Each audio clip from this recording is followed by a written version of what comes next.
You've already risked too much just in speaking to me.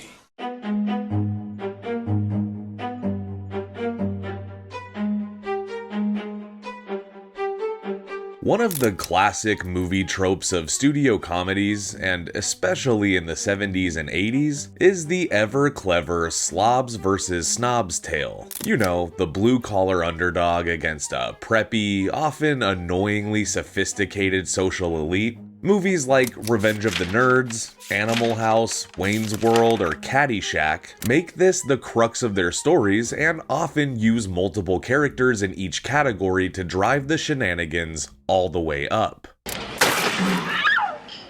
I'm a zit. Get it? But in some cases, a movie will take the story with just one slob and just one snob and crank them both to their absolute extremes. And then we throw in a heist, because we love that shit. I never realized how far you could go with this scamming thing. You've opened my eyes. In today's episode, we're going to be talking about 1988's buddy comedy classic, Dirty Rotten Scoundrels. I've got culture coming out of my ass. This movie stars Steve Martin and Michael Caine as two con artists who make an old Western-style bet to run each other out of town. Oh, you wanted to know what the bet was? Well, it's like this. Whichever con can scam a rich tourist out of $50,000 first can keep the cash and claim the quaint French Riviera all to themselves. If the plot of this movie sounds familiar, that's because this movie is a remake of the 1966 film called Bedtime Story, and there was since the 2019 remake starring Rebel Wilson and Anne Hathaway called The Hustle. And although I am a fan of each of these movies, I would be lying if I said that Dirty Rotten Scoundrels was anything less than my favorite one. I mean, we're talking about Steve Martin here.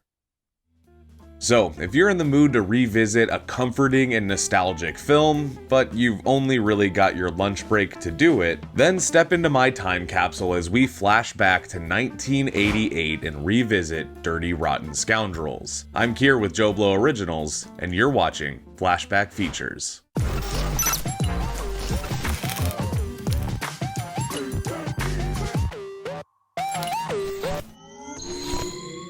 Directed by iconic puppeteer Frank Oz, Dirty Rotten Scoundrels is equal parts whimsical comedy and exciting adventure. Martin plays Freddie Benson, a low-level American con man who finds himself scamming his way through the French Riviera by way of the sympathy of rich women. Freddie is working people for like $20 at a time and just enjoying the free ride. After scamming a woman on the train into buying him a hilarious meal, I'll have a double turkey sandwich on white, a side order of fries, one of those large knockwares, 3 bags of potato chips, a chocolate milk, and 2 beers. Why don't you have a beer? 3 beers. Thank you. he and we get to meet his foil, Lawrence Jameson, played by Michael Caine. Lawrence is a suave, high-class aristocrat type who is also hustling women to get his fortune. I still want to help. You must understand, I have powerful enemies. They may be watching even as we... My God, you're attractive. He kind of pulls like the sweetheart con, but on a bigger scale. He convinces tourists that he's a foreign prince and he needs their money to help free his nation. Kind of think of it as like the Nigerian prince that emails your grandma trying to get his hands on her savings. These two cross paths and clash almost immediately over Freddie's lack of respect for the hustle and Lawrence's territorial instincts telling him to get Freddie as far from the Riviera as possible. Yes, I live there. I'm considered to be the town's playboy. Now, the dynamic between these two actors is unbelievable. Steve Martin can be amazing up against any actor, and we know that. I look great, don't I? I know the moves. Yes, Freddie, you're ready. But remember our agreement. I'm in charge. You do exactly as I say. Exactly as you say. But he often works best with other comedians like Martin Short and John Candy. But in this movie, Caine plays off Martin in a way that gives us a refreshing break from two comedic actors battling for the joke. Instead, it's comedy versus drama, and it just clicks. I'm younger than you. I'm better looking than you. I'm thinner than you. But would you believe me if I told you that the casting for this movie was originally so different that we almost got two completely different actors to fill these roles? What if the movie would have gone according to this original plan? We would have gotten Mick Jagger and David Bowie in the roles of Freddie and Lawrence. Mick Jagger was also the original casting choice for Fletch, so I guess this show is just committed to the bit at this point. While I don't think Jagger is great at acting in general, or good at being intentionally funny, I do think that Bowie could have made for a very good Lawrence Jameson. Believe me, Freddie, I'm not afraid of you. The real standout of this movie is the physical comedy and increasingly desperate schemes that these two have to pull off. What starts as a gentleman's game to prove themselves to each other goes into chaotic territory as they compete for the love and the money of a seemingly innocent woman. And that woman is Janet, played by Glenn Headley, who you would know from Mr. Holland's Opus and Dick Tracy. And I gotta say, I love her in this movie. So he goes, why not? I go, why not? Pretty soon the whole group goes, why not? It can be very easy to get overshadowed in a film where you're sharing scenes with Michael Caine and Steve Martin, but Headley truly stands out in this film in her own way. She's not only the target of the bet and the mark for the heist, but she's also a fellow con artist who's playing leagues above our guys. And she has her sights set directly on these two. So it's kind of like a spy versus spy thing, you know? You remember Spy versus Spy?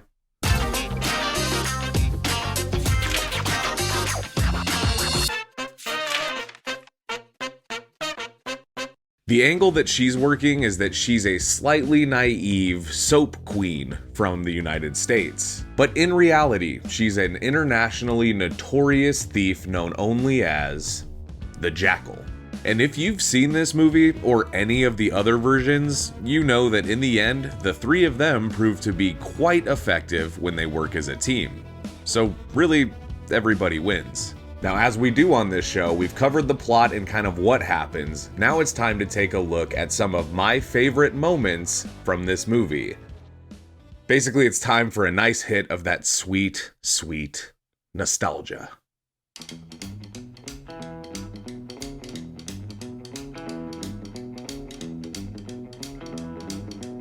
Freddie pretending to be paralyzed. Then I saw you and him dancing! From the physical comedy of watching Michael Caine sprint across the room and whack Freddie in the legs with a metal rod, to the way that Steve Martin cries when he explains that he's paralyzed from the emotional trauma of his ex-fiancée sleeping with Danny Terrio after they won Dance USA. There they were. Naked. Dancing. This entire gag works throughout the entire runtime that it's in the movie, and it gets increasingly funny and frustrating that we as the audience know that this does not need to happen, because Freddie can walk, so he's doing a lot of extra stuff. I heard the music, and I pulled myself up the stairs. The Ruprecht scam. Ruprecht? Ruprecht! We need to appreciate that this is the most outlandish and wacky scam in the entire movie, but without it, the movie would lack some flavor. For a short while, Freddie and Lawrence are working together as opposed to working against each other. And in that time, they devise a scam where Caine will use his suave charm and wealth to get engaged to a rich woman, who would then be asked to pay $50,000 as a ransom so that he can leave the country to marry her, only for her to then meet Ruprecht. May I go to the bathroom first? Of course you may.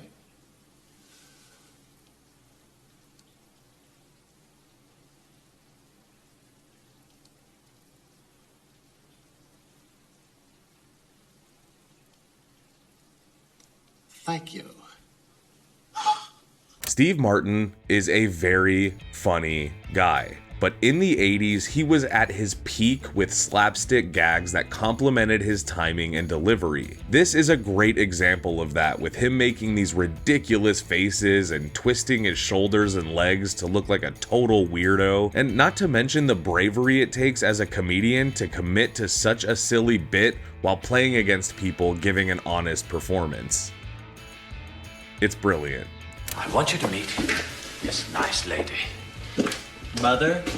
No, this isn't your mother. Michael Caine's house. Okay, this may seem strange as a favorite part of the movie, but it's really only strange if you haven't seen the movie. Lawrence's house is crazy. This! This! I want this! A lot of the movie is filmed inside of this house, and everything we see is stunning. It sets the movie somewhere very elegant in a larger-than-life kind of place, which adds to the adventure. I just think this movie wouldn't have had the same vibe if it was set in, like, the Midwest or something. Just looking at it feeds my soul. Not to mention the rest of the silly shenanigans, like Freddy rolling down the stairs at the beach in his wheelchair, or the two getting kidnapped, or of course, the big moment, the grand reveal. Hello, boys. It was fun. I'll miss you. Love, Janet, the Jackal. P.S. I'm keeping the money. Is that wrong? Just when both men are wrapping up their bet after it becomes much more complicated than they had ever expected, Freddy thinks he's on home stretch when planning to make away with the cash and get the girl. But in one final stroke of humiliation, Freddy gets taken for everything he made, right down to the clothes on his back. What I love about this movie is that it has a genuine twist that, while being set up and very subtly hinted at, it is surprising all the same. The way these characters are written really make you want to see them both succeed, because that would be extremely impressive, and also we want to see them get what they deserve and be taken down. And Frank Oz, you clever son of a bitch, you found a way to give us both. Oh, the louse!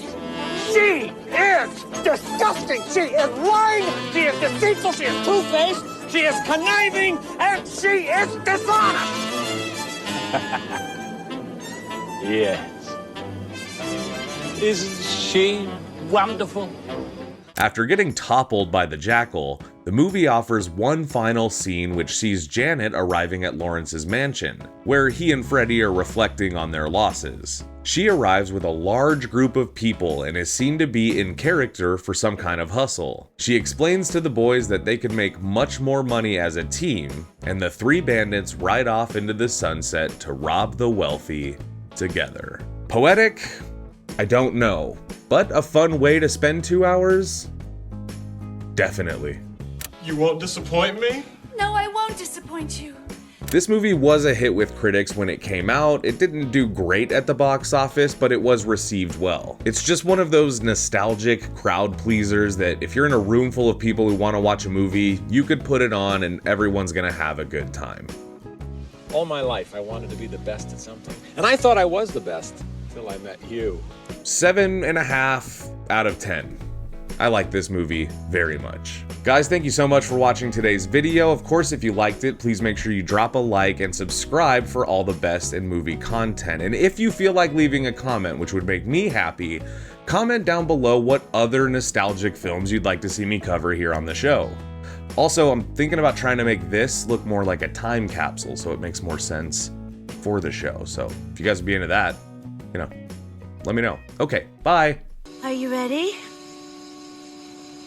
Then let's go get 'em.